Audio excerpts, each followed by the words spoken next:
For my brothers, never had an ear to hear 'em. These the bricks for our sisters, help us build it. If I could be a black fly on the wall, I can hear and see it all and have the mind of a god. Black, black, black, black, black, black. Fly, fly, fly, fly, fly, fly. Black, black, black.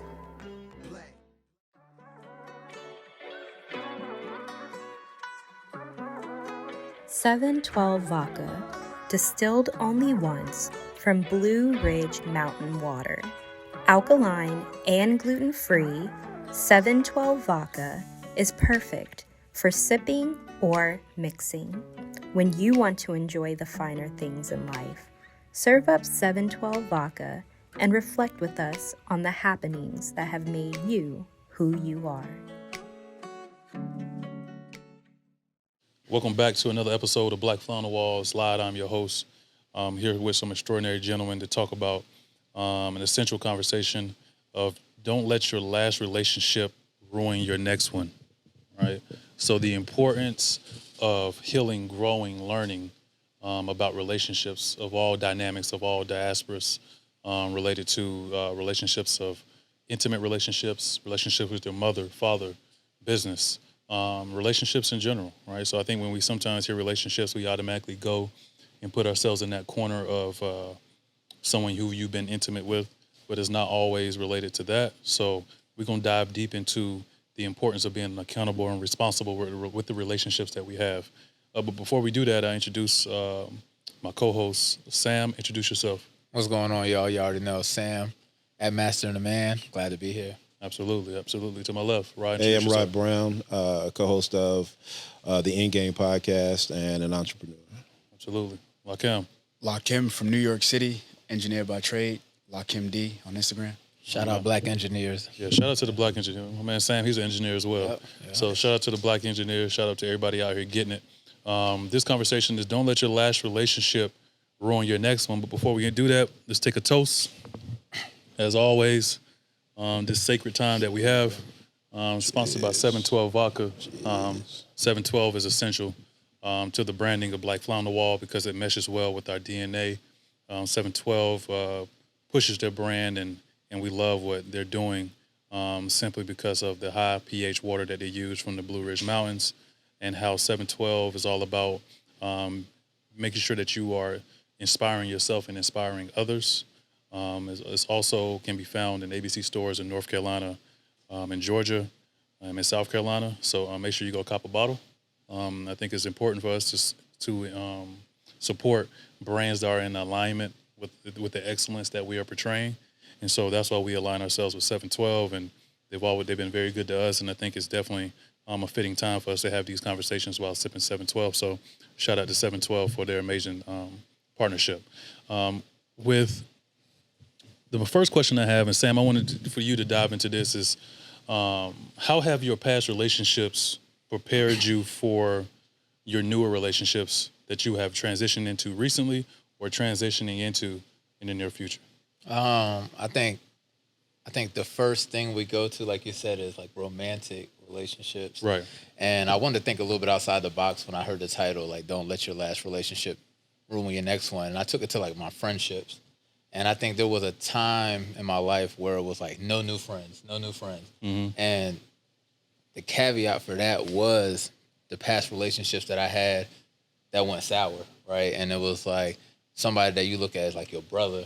Like my mom called you son, you know what I mean? And stuff like that. And that relationship didn't stand the test of time. And I think that was the first relationship in my life that I had to realize it wasn't forever, right? So once you start opening yourself back up to, all right, people are here for a season, you start allowing yourself to be shifted and things to manifest because of these new relationships in your life. And it's just a more powerful experience when you just take things for what they are. So sure. Don't let it ruin your last relationship, but let it strengthen your next one, for real. I like that. Lakim, how have some of your past intimate relationships prepared you for future relationships that you're going to partake in? Yeah. What comes to mind to me is the importance of listening, right? And asking quality questions. I think for myself, that's like one of the main things that I've learned over time. I think when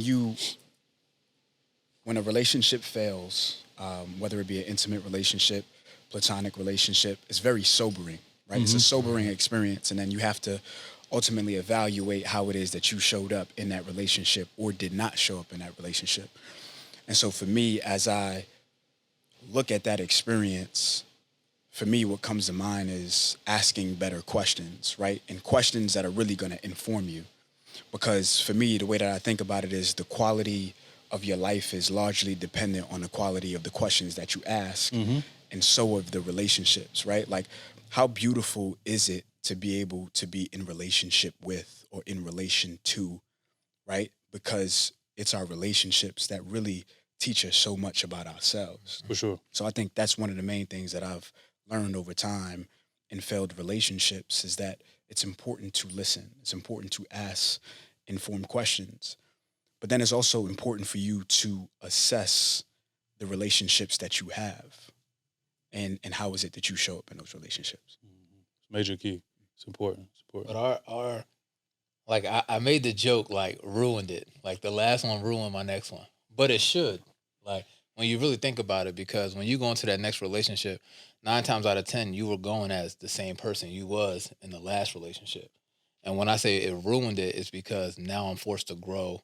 I'm forced to become a different person. I'm forced to meet a different person. You're forced to rebuild. Yeah, rebuild. Yeah. So it should ruin your last relationship or your next one because it's forcing you to come with a whole new slate and just eliminate the person that you was before. So I think what it ruins is who you thought you was. yeah, facts. Right? Yeah. That's what it really ruins, right? A lot of Because times. right. Because you have to expand and extend yourself to really recognize that in order for you to be or to operate in goodness for your next relationship, you have to really assess how you showed up in your previous relationships.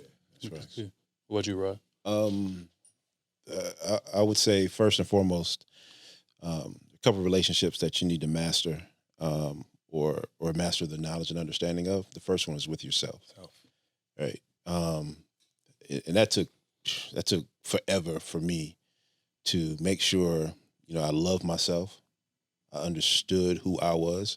I understood who I wasn't, and a lot of times people don't do that. It's when it comes to business relationships, friendships, or whatever. It's oftentimes a laundry list of what I want and, what I desire, what I expect to have. But, and you don't have those things in you, right? So, when I say I want love, well, if I don't have love in me and I don't love me, there's absolutely no way possible I can love anybody else. So I have to do like an inventory on who I am first and foremost. And then, and this is free because, it costs me a lot of money because I got it from my therapist, but You already paid for it. Yeah, I already paid for it. But when it comes to what's your attachment style, right? Like that very first relationship was that relationship with your caregiver, your primary caregiver, and that shaped how you are going to, or it helped shape how you're going to maneuver through relationships when you become an adult. Right. So, and for most people, that primary caregiver is the mother. Right. And then what was the relationship with your environment, and how did your environment affect you and the other people that had influence? So it may not have been your mom, but it was your grandma or your uncles and aunts.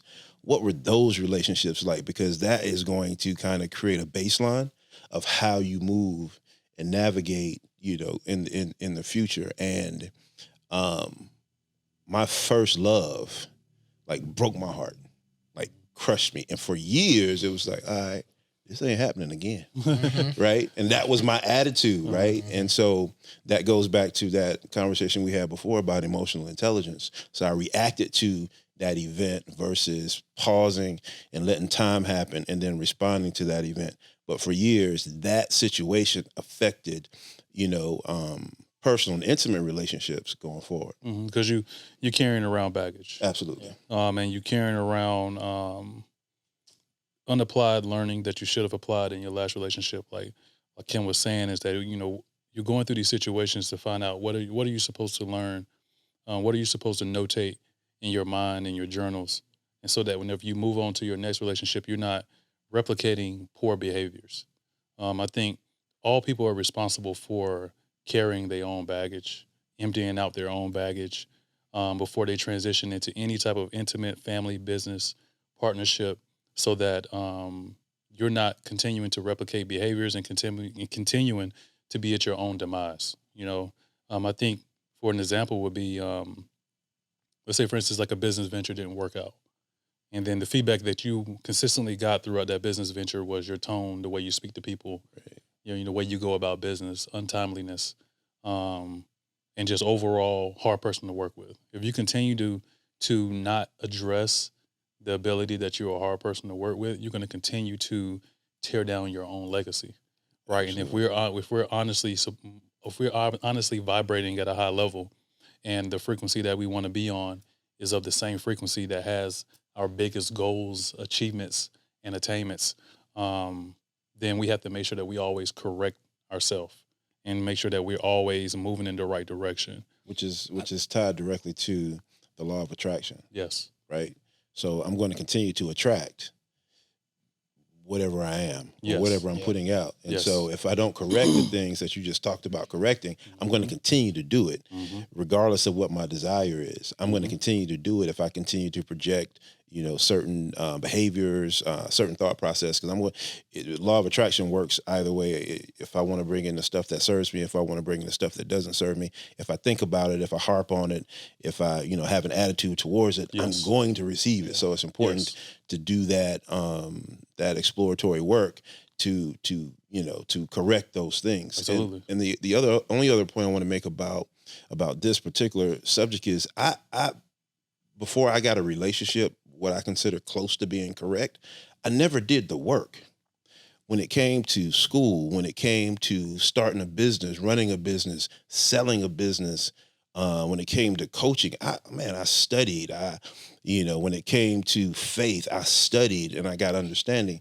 When it came to relationships, I never did the work. No work. I didn't read a book about relationships. I didn't understand the inner workings of a relationship with myself or with anybody else, business or female or what have you. So yeah, you can literally ask an individual like Kim, you're an engineer. I can literally ask you what you did to become New York's Black Engineer of the Year, and you can tell me the steps that you've done to achieve that goal.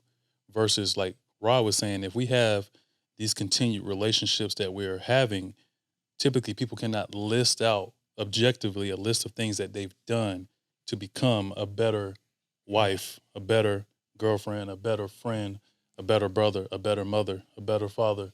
You can't list those things out. You just say that I'm better at it. Yeah. Right. And so that's where the accountability and the responsibility comes in, is because we're not applying the same laws to the things that we want objectively to the things that sometimes affect us subjectively. Because once our emotions get involved with the relationships that we have, that's more so we place that in the pocket of, oh, that's subjective. Yeah.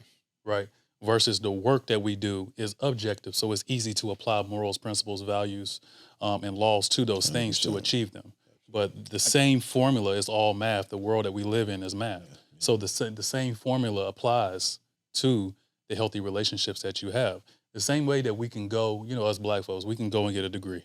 If we can't do nothing else, we can go get that. We can go to school, right? We can go to school. You know what I'm saying? Go learn like the same way we can go to college and then go get that MBA or go get that master's program and get it all done in 7 years, 8 years, or whatever it may be. We can do the same thing with the relationships that we have. I love to look at my life and the work that I've done because I can objectively list the things that I've done to positively affect all the relationships in my ecosystem. Yeah. Right? So before I had all positive relationships in my ecosystem, the most tumultuous relationship that I had was one with my father. Talk about it all the time. Yeah.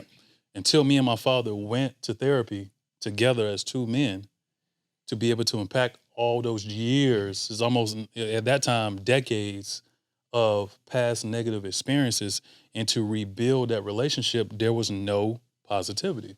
So, but as I grew more as a spiritual being, understanding the laws, now coming into contact with that knowledge, I became then responsible of deploying those methodologies and strategies of these laws of polarity, mentalism, all of these amazing things into the relationship with my father.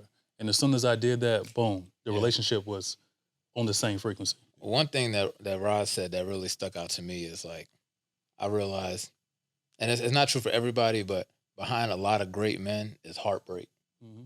And for me, I was 26 when I really started figuring out who I was, started loving myself, and started like really thinking for myself.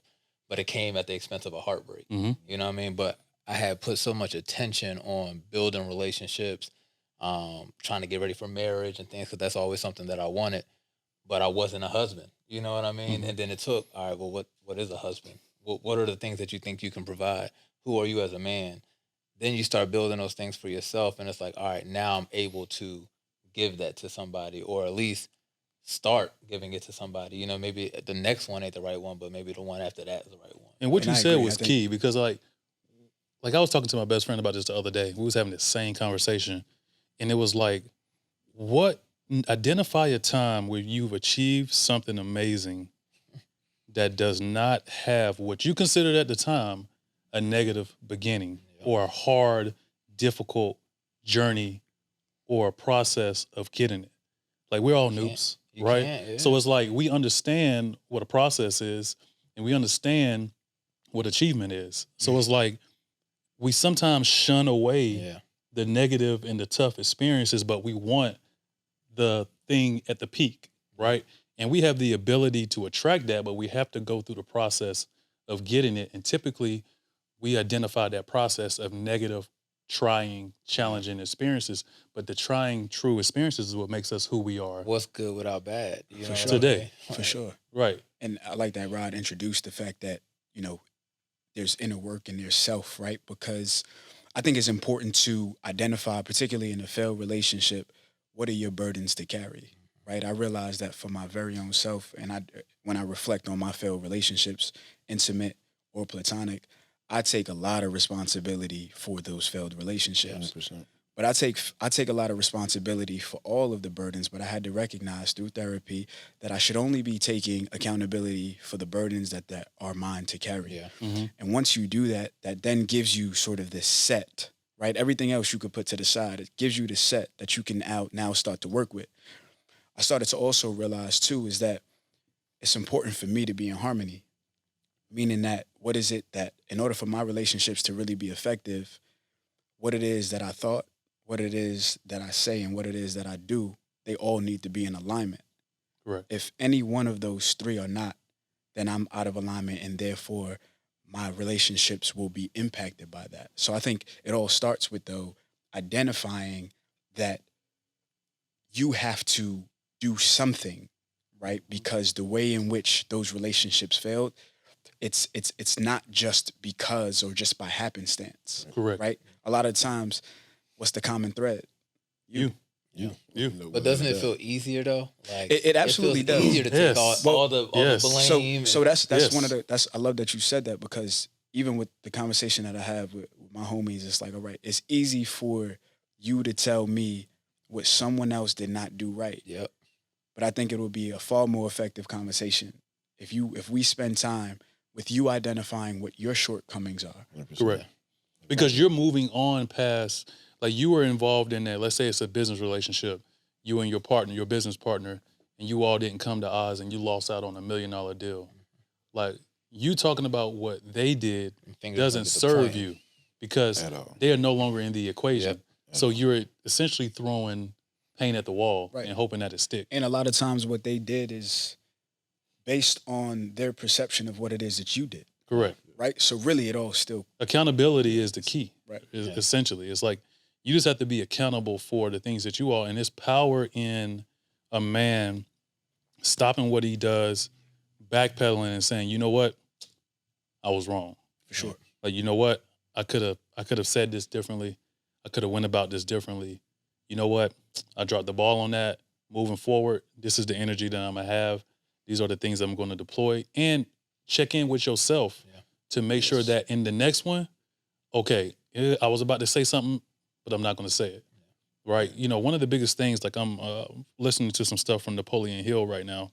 And one of the biggest things that I had to taper back on myself is providing unsolicited advice. I found myself, like, consistently in my life providing unsolicited advice that was going into an empty space. Getting the blame. And so, but then whenever people don't follow my advice, right, I then took that in a certain way, and that made me have challenges in certain relationships. Whereas if I stop providing unsolicited advice, I let them operate on the level that they operate on my level, but we still have that loving relationship because you're not asking me for anything, and I'm not providing you for something you didn't ask for. So I'm not holding you to a level of accountability that you didn't request. For sure. You know what I mean? So I think personally myself, that was something that I had, but it took me to be vulnerable to do that. And so like, that was my next question I was going to ask you is like, have you found it challenging to be vulnerable in the relationships that you have? Not now. At one point, absolutely. And then something clicked one day when I realized that God can't bless who we pretend to be. And so vulnerability is a huge key to our success in any area of our life, right? Because when I'm 100% me and that's all I can be, then what's for me will surface for me. Absolutely. You know, and the universe will send it directly to me. But if I'm, not being vulnerable, which means I'm almost lying a little bit, right? And so, yeah, and so it's like, an unattractive man has a whole bunch of plastic surgery, and an unattractive woman has a whole bunch of plastic surgery, and they get together and they have a baby. Don't look like me. Is the baby going to be born with all the plastic surgery? No. Right. The The same baby's going stuff to is be there. born that looks like, right. So, and so that's one of my mantras, God can't bless who I pretend to be. So that's a constant message to myself. I like that. And especially, I'm not sure if you guys have kids yet, but especially in their lives, I thought it was a good thing to protect them by not being vulnerable, but it's the total opposite because they can see that, I can still be that superhero, but I can be human as well. Mm-hmm. And so I think that...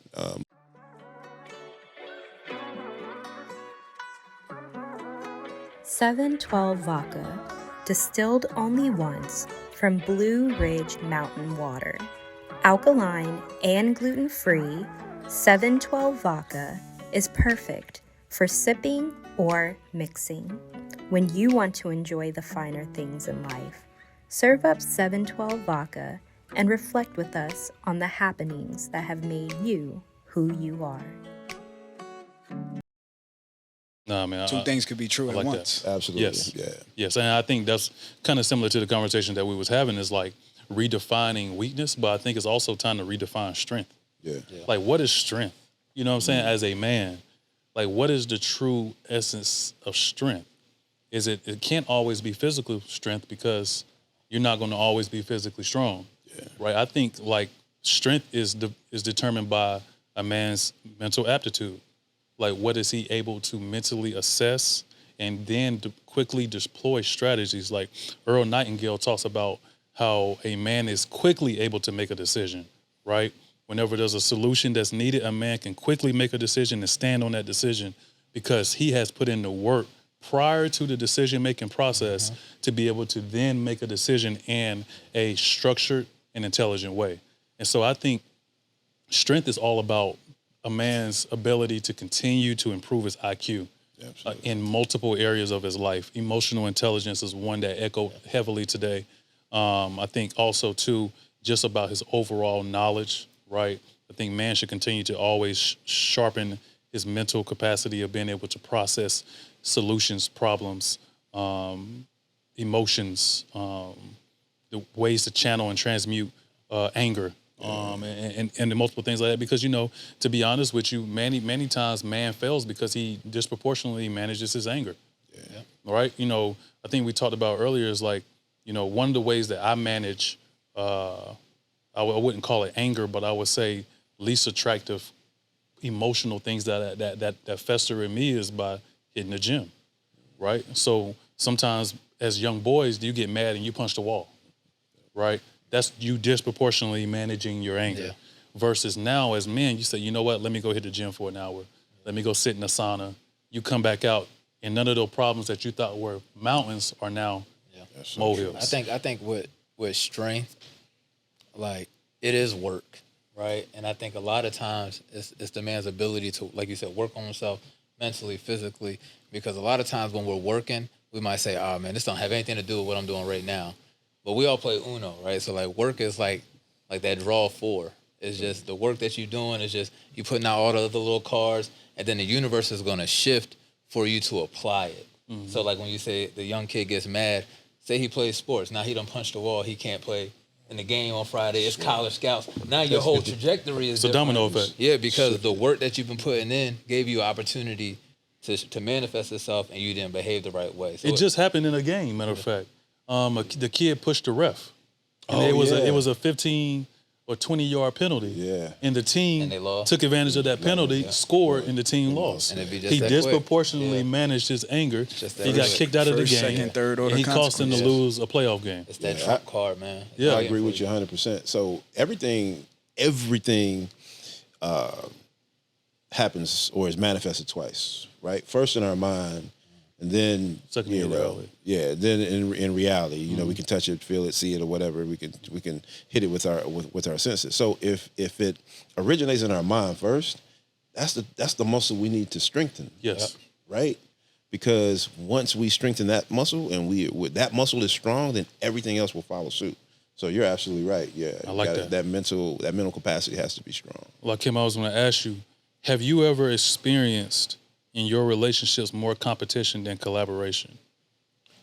To where you were in a relationship with somebody and you felt like that person was competing with you versus putting the energy in collaborating with you? Or were you the person that was competing with? The short answer is yes, I did experience that. But I would say, right, talking about accountability, me experiencing that is my fault. Because to me, that just means that I did not effectively communicate to you my goal sets. I didn't collaborate with you on how your goal sets and my goal sets align. I didn't express how it is that I see you in the vision of what it is that I'm trying to achieve, and I didn't listen to what it is that you want to achieve. And so because of that, that inherently became a thing of competition versus collaboration. So for me, I think that it was my fault. What about you, sir? Definitely. I think in previous relationships, it was the same way. Like, we didn't align. And I think now, like, I've set up meetings to, like, figure out, okay, what are our year goals? I found myself, like, take a trip, right? You take me on a trip, I take you on a trip. I found myself like, oh, well, your trip cost $5,000. Now my trip got cost $5,000.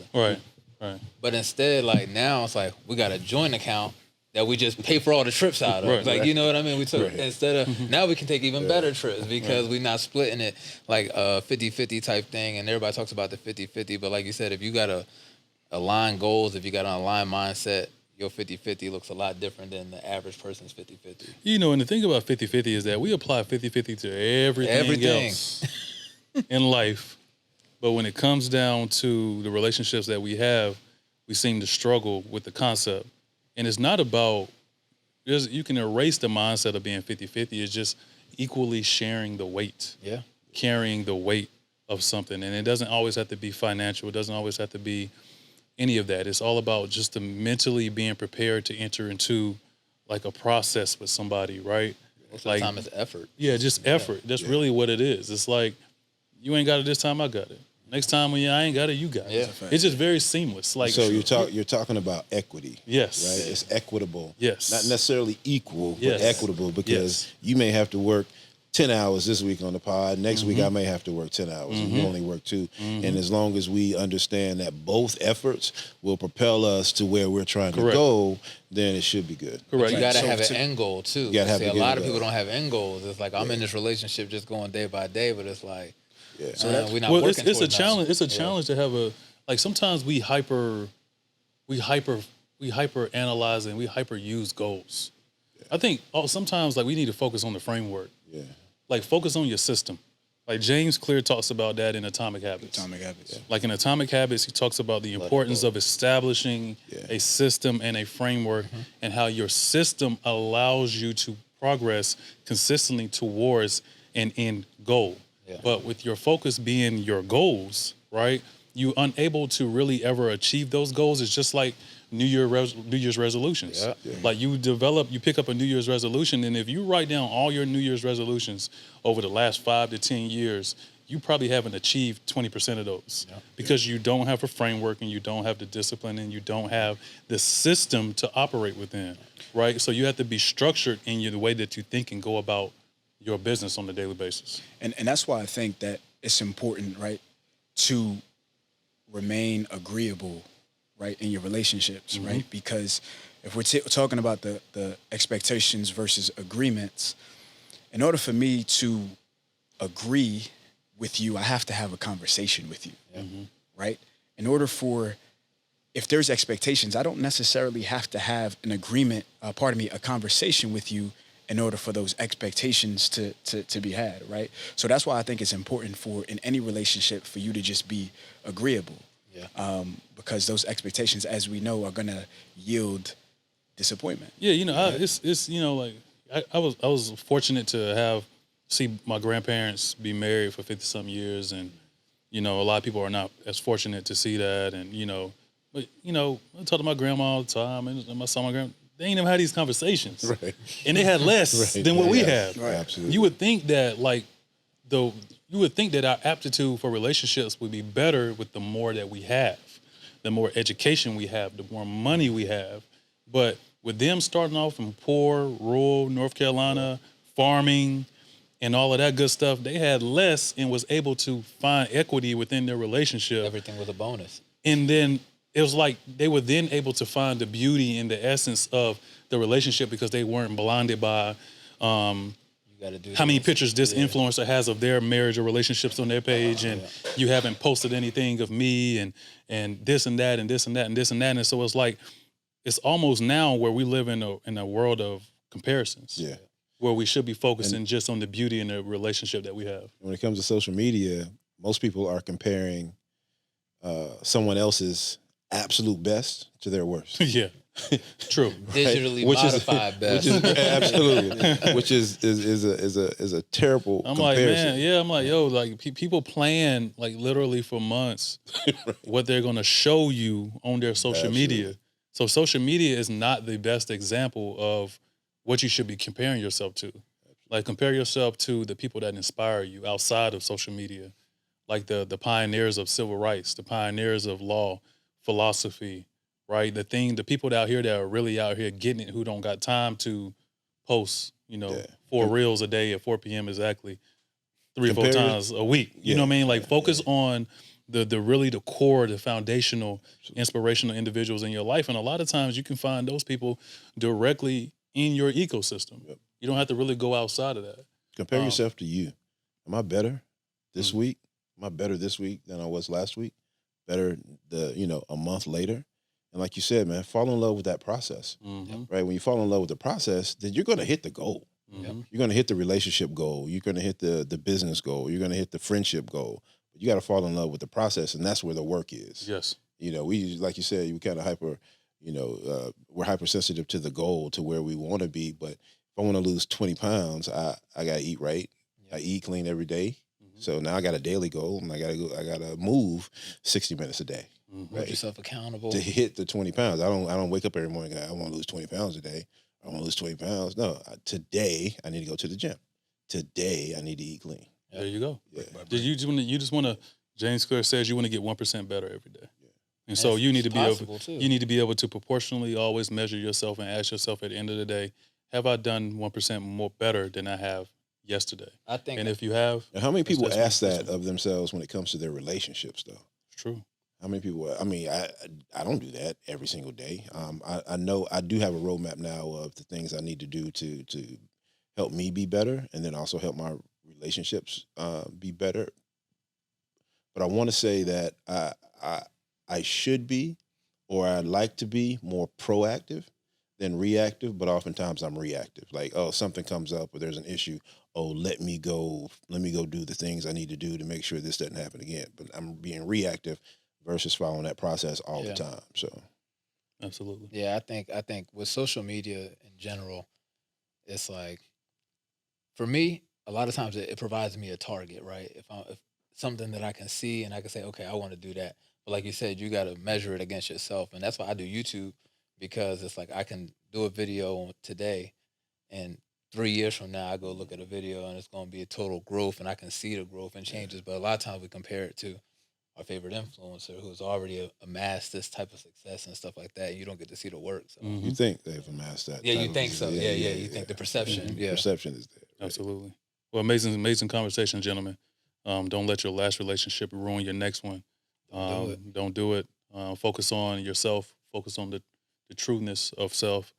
Focus on the ability to heal, grow, learn, and apply as you move forward with positive intentions. So don't let your last relationship ruin your next one. It's a toast to you all. Shout out 712. Shout out 712. Shout out to you all. Cheers. Amazing conversation. Yeah, Thank you, fellas. Thanks for the growth, fellas. Thank you. Thank you. For my brothers, never had an ear to hear 'em. These the bricks for our sisters, help us build it. If I could be a black fly on the wall, I can hear and see it all and have the mind of a god. Black, black, black, black, black, black. Fly, fly, fly, fly, fly, fly. Black, black, black.